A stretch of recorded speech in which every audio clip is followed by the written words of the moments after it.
MindsEye is back in the spotlight, and once again, it's all for the wrong reasons.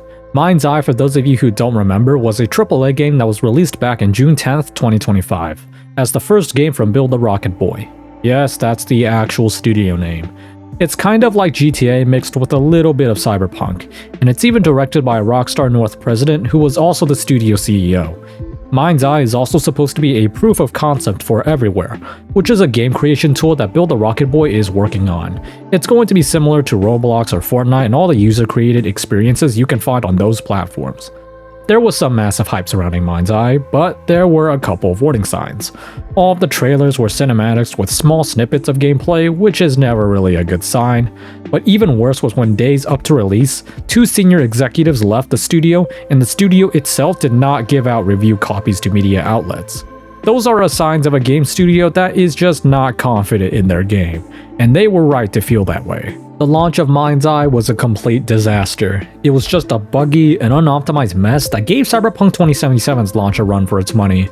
But unlike Cyberpunk, there isn't a good game under all of this. The game in general was just really bad. The AI was poor, the gameplay was lacking, and it isn't even as open world as you might think.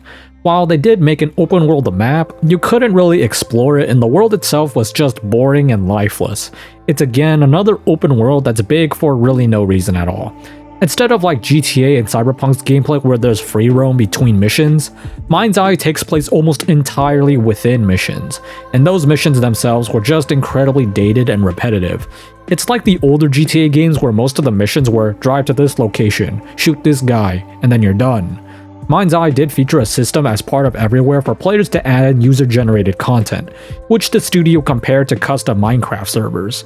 That does sound genuinely cool, but MindsEye itself was just really not in a good state.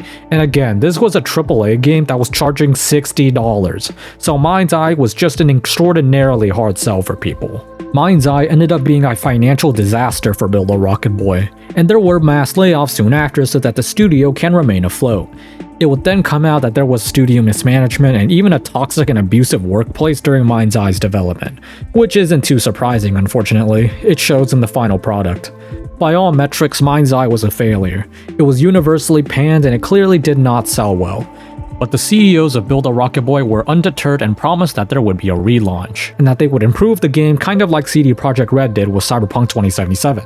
That's some wishful thinking right there since they've got their work cut out for them. But this is when things started getting a little messy. The CEOs then blamed MindsEye's bad launch on saboteurs, that there was this massive conspiracy funded by some mysterious third party to have MindsEye fail and destroy the reputation of Build a Rocket Boy, by both paying developers to secretly sabotage the game, and that online reviewers and influencers were also being paid to trash the game.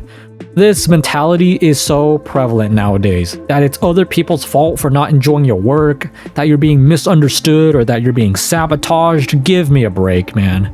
And the CEO of MindsEye's publisher, IO Interactive, would dismiss those claims and said that he does not believe that people are being paid to leave bad reviews. Back to the game itself, MindsEye did start receiving regular patches and updates since launch, and these have improved the game enough that its reviews on Steam have improved, but the player count hasn't recovered in the slightest. But even still, 8 months later since launch, the former co-CEO, now actual CEO of Build a Rocket Boy, is still pushing this completely baseless claim that MindsEye was sabotaged. In a meeting with employees, the CEO has claimed to have uncovered evidence, and what the evidence is, we don't know yet, that proves that there was a €1 million campaign to maliciously damage Build a Rocket Boy's reputation and undermine confidence in MindsEye. They have also claimed that a very big American company, Paid Ritual Network, which is a YouTube and TikTok agency, was behind this campaign of sabotage, and that they got online content creators and influencers involved in this supposed smear campaign against MindsEye. He then states that they are pursuing legal action against Ritual Network and these content creators on charges of espionage, sabotage, and criminal interference. What in the cyberpunk is going on here? And on top of all of that, Build a Rocket Boy is now monitoring its own employees after installing a workplace monitoring software on employee computers in order to weed out these internal saboteurs that were sabotaging MindsEye's development from the inside. These poor employees, man. And just to be clear, no lawsuit has been filed, and this evidence they have gathered still isn't public, if it even exists. Oh, and remember when I said that the co-CEO is not the actual CEO?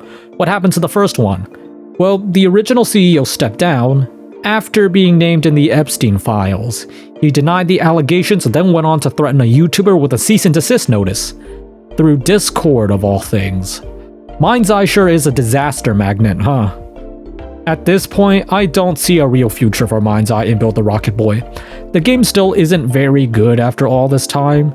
It's not like there's many fans lying around waiting for the day for MindsEye 2.0 to be out, and the studio's leadership appears more focused on baseless claims instead of actually taking accountability. Honestly, the healthiest outcome here is that the talented developers of Build the Rocket Boy, who are just trying to make a living doing what they love and have nothing to do with all that's unfolding, is to find better jobs and move on, because Build the Rocket Boy isn't looking like a successful studio anytime soon.